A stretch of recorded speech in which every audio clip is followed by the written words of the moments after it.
The RAF Red Arrows, with their death-defying displays of precision flying and agility, represent the best of the best. But sometimes, even our heroes need defenders. Flying the planes are elite pilots, like 35-year-old Flight Lieutenant Sean Cunningham.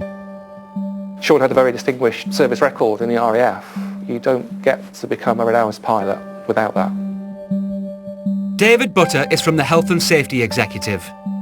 In a way, he was at the peak of his flying career. On an overcast day in Lincolnshire, on the 8th of November 2011, Sean Cunningham lost his life. I've watched in admiration as the Red Arrows have rehearsed over the fields of Lincolnshire and watched some of the manoeuvres, which are clearly incredible skill in being able to do that. But when it comes to a pilot losing their life, that's not acceptable. David and his team would prove that Sean's death was entirely preventable. On the day of the accident, Sean and some of his colleagues from the Red Arrows were preparing to fly to RAF Valley over Anglesey. Low-level cloud over Sean's base prevented good visibility for flying sessions. But the clearer skies in Wales were ideal practice conditions. So the plan was to fly there and carry on rehearsing their air manoeuvres. Nothing unusual about that day in particular. Before a Red Arrows plane can take off, there are a number of compulsory safety checks to carry out. So checking all the controls are in working order, and they'll have various other things to do, such as checking, making sure the GPS works, the radios are tuned to the right channels, etc. Basically ensuring that everything's okay before we set off on this next journey. One of the last checks to perform is on the ejection seat. It's a highly specialist piece of kit designed to work whether on the ground or in the air. It's a marvellous invention. It's something that saved hundreds of pilots' lives. It's obviously a seat. It's there for the pilot to sit and to operate the aircraft.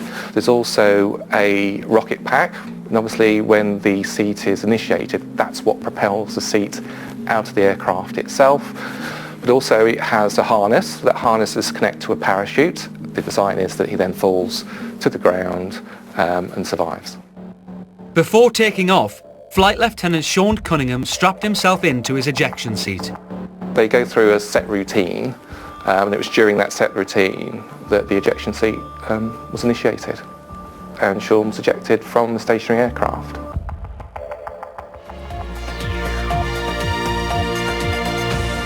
Red 5, which was Flight Lieutenant Cunningham's call sign, never got his plane off the ground. He was ejected from his Hawk jet as he made his pre-flight checks and died of multiple injuries. Sean was shot 200 feet into the air, but his parachute failed to open. The seat's designed in a situation to safely get a pilot out of a stationary aircraft, but the pilot is thrown into the air. That's to allow enough time for obviously the main parachute to be deployed, and also then to bring the pilot down at a speed that's not going to cause too many injuries. But unfortunately, the main parachute failed to deploy. Without anything to slow his fall, he hurtled towards the ground, still belted into his seat. Sean's colleagues heard the noise, but watched on helpless. From leaving the aircraft to hitting the ground would have been around 6 seconds. At that speed, still trapped to seat, those were non-survivable injuries. The system designed to save his life had in fact killed him. The biggest question that we all have is why. Earlier, we saw how an accident involving a failed parachute at an RAF base led to the death of a Red Arrows pilot. The main parachute didn't deploy and suffered non-survivable injuries as a result and was killed. Leading the investigation into why Sean's parachute didn't open was our defender David Butter from the Health and Safety Executive. Regardless of the initiation, the seat should have worked, and it's designed to work. Then the thrust investigation was to work out why it didn't work and why it failed. Sean's plane became the focus of a full-scale investigation. Defender David worked alongside the Lincolnshire Police and the Military Air Accident Team as they began systematically examining the aircraft. The seat was recovered, but then obviously we had to plan as to how best that those components could be examined, because there is no second chances. The physical evidence was absolutely vital to understanding the accident. But the team faced huge challenges trying to collect evidence from the unopened parachute.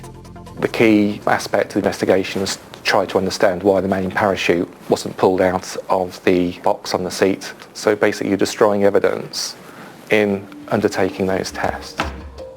David and his team examined and catalogued every single nut and bolt. But when reassembling a parachute connector, they noticed 2 shackles or metal links that kept sticking. It changed the entire course of their investigation. This is the top part of the seat. What should have happened was, as it was released, the main parachute would be deployed. What was found with Sean's seat was that the shackle became stuck, which then meant the parachute remained in the box, and so the seat came down without the main parachute. We're really like detectives because we're going in, we're trying to unpick exactly what has gone on. Not just the immediate thing that has happened, not just the mechanical failure or whatever has literally happened, but what sits underneath it and why that has happened. But this wasn't a case of human error. Mechanics were simply following manufacturer's instructions. Sean's equipment had the nut done up too tightly, exposing a fraction of thread on the bolt, preventing the release of the parachute. The correct way is to see no thread. That way the links are loose enough to deploy a parachute. The measurements are tiny, but vital. The discovery had unlocked why the incident took place, but what the team discovered next shocked everyone. The manufacturers knew there was an issue. There was information which the manufacturer was aware of regarding these 2 shackles, and they alerted some customers to the fact that there could be an issue with the shackles, but there was no evidence that they gave that information to the RAF. The manufacturers of the aircraft safety seat, Martin Baker Aircraft Company Limited, were aware of the potential problem with over-tightening the nut and bolt, but had failed to notify the RAF despite informing other customers. David's investigation was complete.